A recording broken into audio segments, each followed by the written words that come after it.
NFL teams carry 53 players on their roster and oftentimes it feels like that's not enough.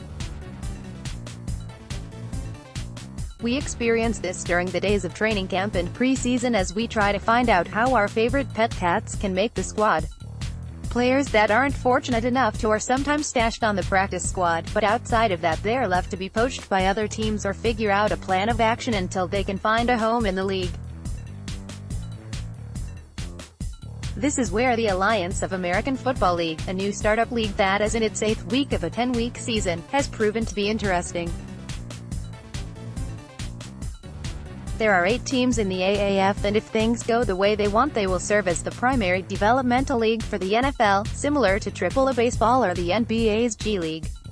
Typically with developmental leagues, the feeder teams are based in nearby geographical locations.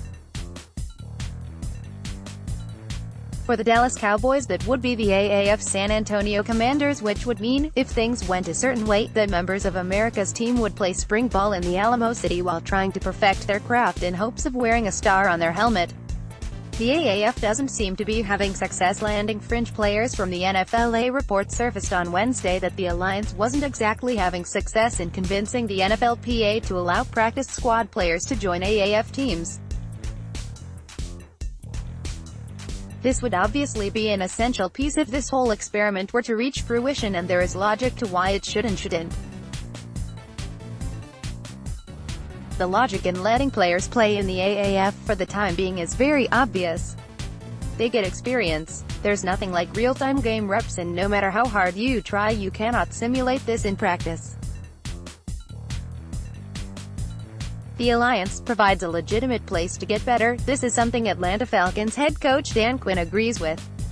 Of course, the flip side of this is that football is a dangerous game, and by allowing players to play in a different league you're risking them getting hurt and therefore being unavailable to you, the NFL team, should you need them. This risk exists in a lot of ways and ultimately becomes a bit of a circling argument, but risks like this typically don't go well with people in the state of power that NFL teams are. Over the years there have been a lot of fascinating Cowboys players that could have been served well and potentially enhanced their chances of making the roster by playing in the AAF. Obviously there have been guys on the practice squad, but imagine what this could do for offensive linemen and quarterbacks. To use a specific example, imagine what Rico Gathers could be right now had he had the opportunity to actually play football. The AAF serves as an interesting idea for that while allowing NFL teams to still maintain the players' rights.